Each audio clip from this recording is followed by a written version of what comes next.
Question 15. Since life began in the oceans, most life, including freshwater life, has a chemical composition more like the ocean than freshwater.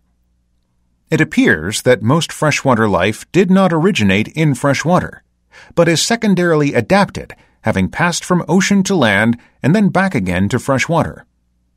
As improbable as this may seem, the bodily fluids of aquatic animals show a strong similarity to oceans, and indeed, most studies of ion balance in freshwater physiology document the complex regulatory mechanisms by which fish, amphibians, and invertebrates attempt to maintain an inner ocean in spite of surrounding fresh water. It is these sorts of unexpected complexities and apparent contradictions that make ecology so interesting.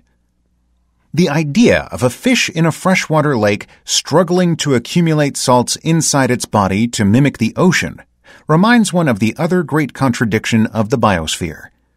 Plants are bathed in an atmosphere composed of roughly 3/4 nitrogen, yet their growth is frequently restricted by lack of nitrogen.